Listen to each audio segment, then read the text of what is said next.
Hello, my name is Matthew, and I'm part of the Food and Nutrition program here at George Brown. Today, we are going to be making a super delicious pesto chicken pasta. This recipe is going to be fast, simple, and delicious. So, before we start, you're probably wondering, what is glutamine and why do we need it? Glutamine is important in muscle health, preventing diseases, and gut health.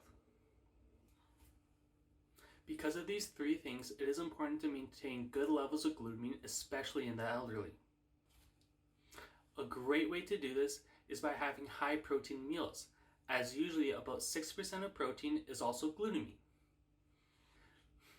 Foods like chicken, salmon, beans, and leafy greens are all great sources of glutamine. With this in mind, let's start our recipe. So for this high glutamine recipe, we are going to need a few things.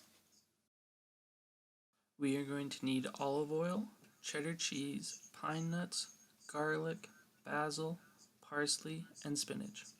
So first you're going to take your garlic, peel it, and cut it up.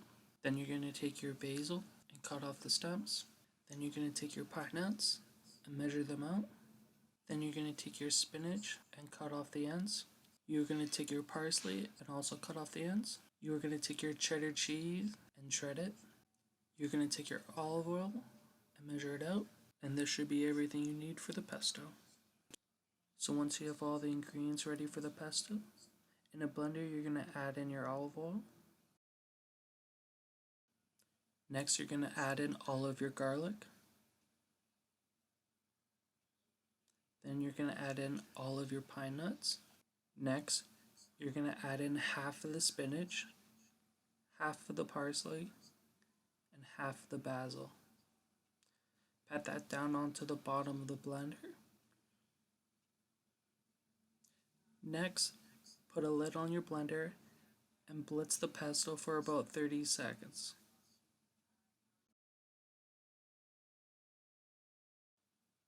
After about 30 seconds, stop the blitzing of the blender and add in the rest of your leafy greens.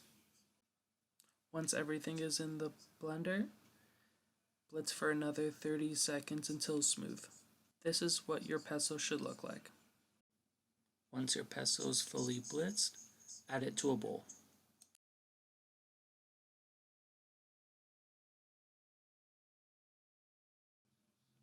Once in a bowl, add in your cheddar cheese. Gently fold in your cheddar cheese with the pesto. After your cheese has been mixed in with the pesto, this is what it should look like. Now that your pesto is done and set aside, we're going to start on the chicken. First, take your chicken breast and butterfly it. Next, season both sides of the chicken with salt and pepper.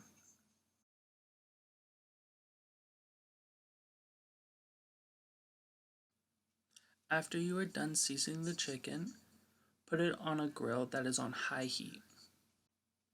You're going to let the chicken grill on that one side for about a minute. After a minute, check on your chicken and turn the chicken 45 degrees.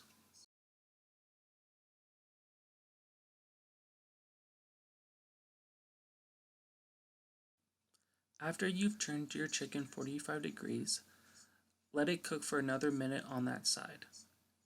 After a minute, flip over the chicken and cook for another minute. After that minute, once again, we are going to turn the chicken 45 degrees.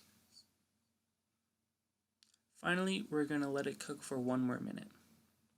After that minute, we're going to take off the chicken and put it on a cutting board.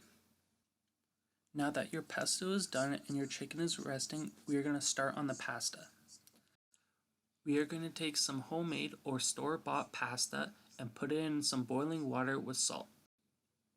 While the pasta cooks, make sure to take about a cup of the water that you are cooking the pasta in. Set it aside for later.